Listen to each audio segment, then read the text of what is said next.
తెలంగాణ ప్రభుత్వం రాష్ట్ర ఉద్యోగులు పెన్షనర్ల సంక్షేమాన్ని దృష్టిలో పెట్టుకుని పలు కీలక నిర్ణయాలను కేబినెట్ సమావేశంలో ఆమోదించింది. సేవలో ఉన్న ఉద్యోగి 60 ఏళ్లలోపు మరణించిన సందర్భంలో ఇప్పటికే అమలులో ఉన్న ప్రయోజనాలతో పాటు అదనంగా 10 లక్షల రూపాయల ఆర్థిక సహాయం అందించాలని నిర్ణయించింది. ఈ చర్యతో ఉద్యోగ కుటుంబాలకు ఆర్థిక భరోసా కల్పించడమే లక్ష్యమని ప్రభుత్వం తెలిపింది. అదేవిధంగా రాష్ట్ర వ్యాప్తంగా సుమారు 17.7 లక్షల మంది ఉద్యోగులు, పెన్షనర్లకు డిజిటల్ హెల్త్ ఎంప్లాయీ కార్డులు కూడా జారీ చేయనున్నారు.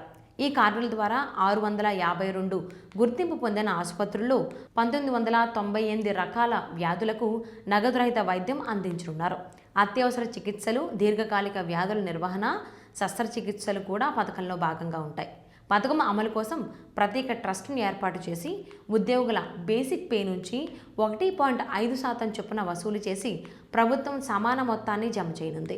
సుమారు 528 కోట్ల రూపాయల వరకు నిధులు సమీకరించే అవకాశం ఉందని అంచనా. జిల్లా, మండల కేంద్రాల ప్రభుత్వ ఆసుపత్రులను ఆధునిక సదుపాయాలతో బలోపేతం చేయాలని కూడా నిర్ణయించారు.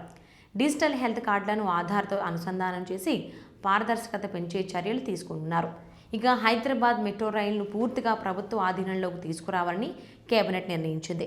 ప్రజా రవాణా వ్యవస్థను మరింత సమర్థవంతంగా నిర్వహించడమే దీని ఉద్దేశమని సమాచారం.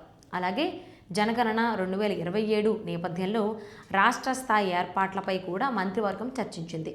మొత్తంగా ఈ నిర్ణయాలు ఉద్యోగుల ఆరోగ్య భద్రత, కుటుంబాల ఆర్థిక రక్షణ దిశగా కీలక అడుగులుగా భావిస్తున్నారు.